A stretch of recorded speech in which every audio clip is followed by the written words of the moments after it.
Hi, I'm Congressman Chris Collins, and I want to take a moment to discuss the President's State of the Union address. For weeks now, President Obama has been talking about using a pen and a phone to get things done.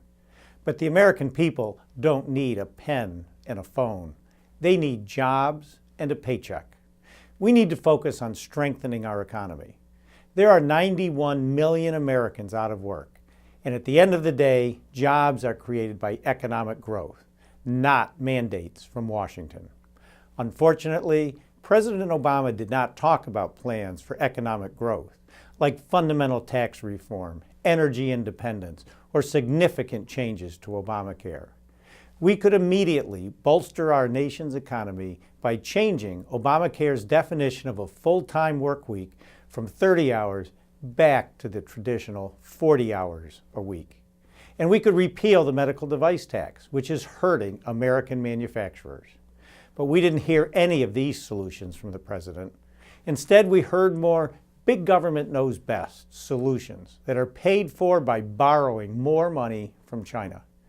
The American people want the checks and balances that come with divided government, but they also want Washington to roll up its sleeves and actually get something done.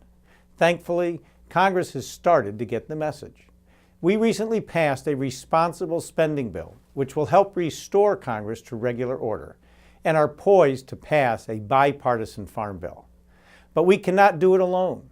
We need President Obama to work with Congress to address our nation's addiction to deficits and debt, so we can begin to move our country toward a balanced budget. We need President Obama to work with Congress to reform Social Security and Medicare, to ensure they are solvent and give Americans confidence in their retirement future. And we need the President to work with Congress to get rid of Common Core and put an end to the federal government telling local schools how and what to teach. Sadly, nothing in President Obama's address indicates he has gotten the message that government works better when we work together. We need a president who will work with Congress, not around Congress. Thank you for listening, and as always, please continue to reach out to me to share your comments and concerns.